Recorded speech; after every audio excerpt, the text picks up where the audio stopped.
understand that the Nestle numbers could be out anytime soon. So let's see what they come up with. Remember that the stock is around 12% off its 52-week highs at this point in time. But obviously, valuations are extremely punchy for Nestle. Revenue is expected to grow probably around 5 to 6% The profitability is expected to grow just about below 10% this quarter on a year-on-year basis. So these are the expectations that we have. And margin should probably be stable at around 24%. The volume growth is expected to come in at around 1 to 2%. It'll be interesting almost to find out, what Nestle is also saying about demand after we heard Bajaj Auto, what they are saying about demand on the ground as well. So that's the net profit which is flashing on your screen. 899 odd crores is where they've come in at. So that's a growth which is above what the street was anticipating. So our poll was around 877 odd crores. So it's better than expectations. That's the preliminary figure which has come out for Nestle in terms of the bottom line.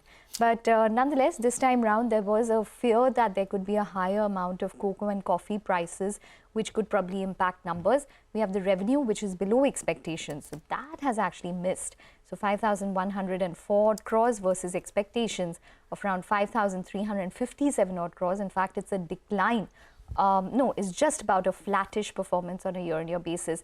Barely any growth that they've recorded on a year-on-year basis for the revenue. The profit, however, is better than expectations. So I'm assuming that the margin should be stable. I was reading about the management commentary as well, right, in the release, and they are mentioning that the demand environment was extremely challenging. Consumer demand was muted, and 5 out of their top 12 brands have grown in double digits this quarter. But some of the brands have witnessed pressure due to soft consumer demand, and as a result of which there is the pressure that you can see their revenue below estimates, slightly below estimates, but the net profit in line with expectations. Kaustubh Pawaskar from Sharekhan by BNP Paribas is joining in now to talk about these numbers. Kaustubh, profit in at almost 900 crores. The revenues coming in at just over 5,100. Margins are below our expectations, 22.9% compared to a 24.2% poll. How do the numbers look like on first sight? Yeah, so revenue numbers are below estimate. Obviously, we and Street were anticipating around mid-single digit kind of a revenue growth. But for the domestic business and for the overall revenues came at around 5,074 crores. I think it is flat almost on YY basis. And profit are slightly better than expectation. Again, on margin front, at the EBITDA level, we and Street were anticipating around 23 to 23.5% kind of a margins. EBITDA margins came lower than expectation. So operating performance is below expectation. But on PAT front, the numbers are largely in line. Okay, all right. We do have Prakash Diwan joining in. As you can see, the stock is now at the low point of the day. It's down around 1.3%. Margins have come in at 22.9%. So it's a top-down disappointment which Nestle has reported at this point. Prakash, hi. Welcome to the show.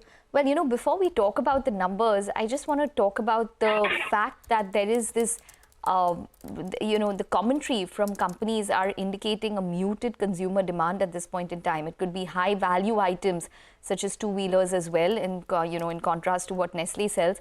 But Nestle has indicated as well, despite a challenging external environment with muted consumer demand and high commodity prices. So they've alluded to muted consumer demand, and we heard that from Bajaj Auto in terms of festive demand being below their expectations in the first half. What are your takeaways from this? Are we facing, a prolonged slowdown here? So, it's a bit too early to call out whether there is absence of demand revival because what's happened is this time you've had a fairly long and very long stretch on the monsoon phase. And post that, I think it's still going to be a while before the harvest proceeds get into the hands of consumers and the spending starts. So I think by the time we are through with the festive season, end of November, that's when you'll probably start getting. I know it's too short a period to make any kind of an assessment even from here to that period, but that's where it will happen. My sense is will be very different except for different segments. What Nestle probably experiences is going to be very different from what a Hero or a Bajaj would experience. Given price points, given the propensity to spend on some of these things. So it's going to be a mixed bag, but I don't see any revival as yet. There's nothing which indicates that demand is robust or is likely to be very robust. Prakash, good afternoon. Thank you for joining in. I wanted to speak about the e-commerce bit. Mentioned that e-commerce business delivered high double-digit growth, the highest in the last 7 quarters, and it's now nearing almost double-digit of overall sales as well. Is this a trend that is emerging among a lot of these companies, right? You heard a lot of these FMCG players also talk about, we heard DMart also saying that e-commerce has been hurting, or quick commerce has been hurting their business as well. What's your take here? Because e-commerce as a channel for Nestle as well is continuing to grow. No, absolutely, Abhi. So I don't see any reason why this will not be a very strong long-term secular trend for us to factor in. E-commerce, remember, it's not just the factors that have led to this robust growth. The setting up of the base for this is the UPI payment availability and, of course, internet connectivity and now logistics. I mean, I have met a couple of companies which are amazingly equipped to manage e-commerce even in tier 3 towns in India, given the way, 3PL logistics and packaging and sorting and all of that is kind of getting automated. There's a huge technology interface which is bringing down costs and enabling things, which means this will only grow from here and at a pace which is far higher than what we have seen till now. Now, quick commerce, of course, could probably be a bit of an urban metro-ish kind of a phenomenon for some more time. I'm sure there are reasons for it to start getting accepted in other cities as well. But for the next couple of years, you might see that to be a metro phenomenon. And e-commerce across the board as an omni-channel kind of a constitute will probably be very strong in tier 2, tier 3 cities. That contribution will become much bigger, it's my sense. Okay, all right. Well, the stock is now down even more. So we're seeing profit booking from the top coming in on Nestle on the back of what is a disappointing set of numbers, you'd have to say. Naveen Kulkarni of Access Securities joins in with his view as well. Naveen, hi, welcome to the show. Stock down around 2% reacting to what has been a top-down disappointment. The profitability has been maintained and better than expectations, but I think what's really hit hard is probably the revenue as well as the margins, which have come in at 22.9%. What's your assessment on Nestle's numbers?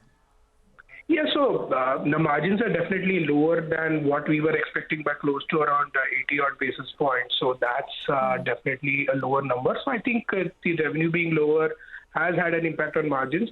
But having said that, this quarter, Q2 has generally been a slow quarter for the consumer sector, right? So broadly, whatever companies have reported, there has been a certain degree of disappointment, even if we look at the retail companies' numbers also.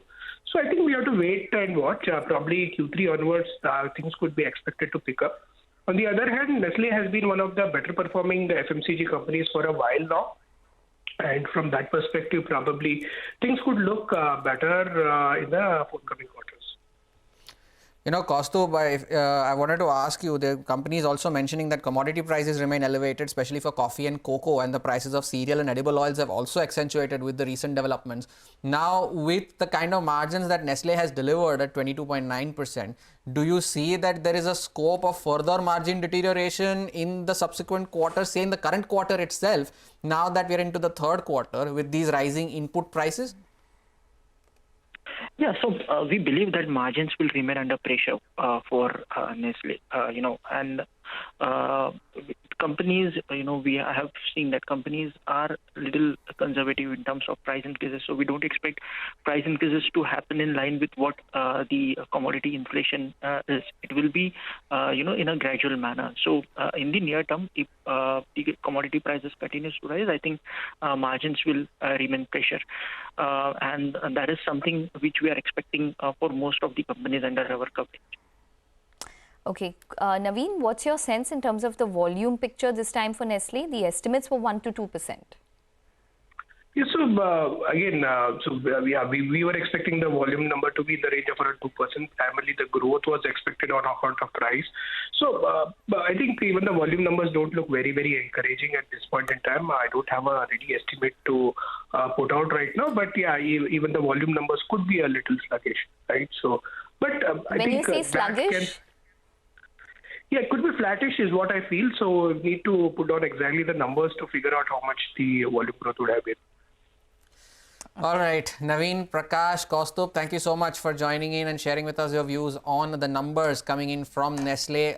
Disappointment on the margin front and revenues to miss on expectations. EBITDA too down 5% on a year-on-year basis. The stock down from the highs of the day, 2% lower. Currently trading at 60 times FY26 earnings and on a 5-year average is 80 times. So it's still trading below its 5-year average if you would want to take a positive view of that. But at the lowest point of the day is Nestle after its earnings. Time for a short break. More on the markets and specific stocks on the other side. Stay tuned. We'll be right back.